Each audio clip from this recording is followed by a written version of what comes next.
Welcome to the An English Coffee Office. Today is Saturday, January 10, and like every morning, David and Alex are at the coffee machine.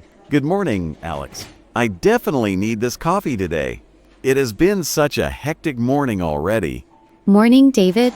I can imagine. You look like you have been running a marathon? I feel like it. I have been on the phone with 3 clients since 8 a.m. How is your morning going? It is steady, thanks. I am just preparing for the project kickoff meeting later. I need to make sure everyone is in the loop. That is the big project with the marketing team, right? Exactly. We are on a tight schedule, so meeting deadlines is going to be crucial. Well, good luck with that. By the way, did you have time to check the news this week? I caught up on a few headlines during my commute. Why do you ask? I saw an article in the Wall Street Journal on Wednesday that really caught my eye. It was about the Federal Reserve. Oh, are you talking about the new pilot program? Yes, exactly. The one where they are launching a digital dollar in 5 major U.S. cities. I read that too. It is a huge shift for the economy. To be honest, it makes me a little nervous. They said they are testing it for 6 months to see how it handles retail transactions. I think it is inevitable, David. The article mentioned that 60% of transactions are already cashless. I know, but having a fully digital currency feels different. As a sales rep, I think about how this changes business trips. It should actually make expenses easier for you. The report said the system settles payments in less than 2 seconds. That is true. Waiting for bank transfers can be a pain. But what about privacy? That is the big debate. The WSJ article mentioned they are implementing privacy tiers for small purchases. I hope so. I do not need the government knowing how many coffees I drink a day. I think you are safe there, David. But from a project management perspective, the efficiency is fascinating. I guess you are right. If it speeds up closing deals, I am all for it. It is supposed to reduce transaction fees by nearly 50% too. Now you are speaking my language. Lower fees mean better margins for us. Always thinking about the bottom line, aren't you? That is my job, Alex. Speaking of new tech, did you see the news from CNN Business on Tuesday? Was that the report about the new Apple Vision Air glasses? Yes, I cannot believe the health features they are packing into those things. It is pretty impressive. They can monitor blood glucose and blood pressure in real time. Without any needles or cuffs. That is the part that blew my mind.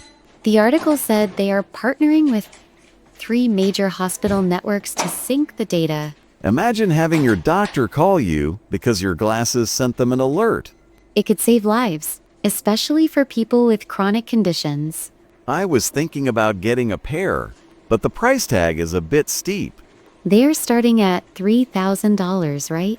Yeah, $3,000. That is a lot of commission checks. It is early adopter technology.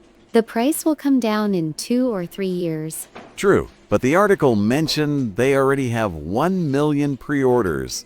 People love their gadgets. Actually, I am more interested in the productivity apps they showed. You would wear them in the office? Maybe. If I can see my project timeline floating in the air, why not? You would look like a cyborg, Alex. A productive cyborg, David. Fair enough, but honestly, sometimes I just want to disconnect from all this tech. I know what you mean. It can be overwhelming. That reminds me of the other story I saw yesterday in the New York Times. The one about the vinyl records? You saw it. Vinyl records outsell streaming subscriptions for the first time in 40 years. It is a fascinating cultural shift. I did not expect the numbers to be that high. They sold 50 million units last year. Can you believe that? It makes sense in a way. People are craving something physical and tangible. Exactly. I actually dug out my old turntable last night. Did you? Yeah. I listened to an old jazz album. It felt so much more real than just clicking a button on a screen. The article called it the analog rebellion. It said Gen Z and Gen Alpha are driving the sales. That is the funny part. Kids who never grew up with records are the ones buying them.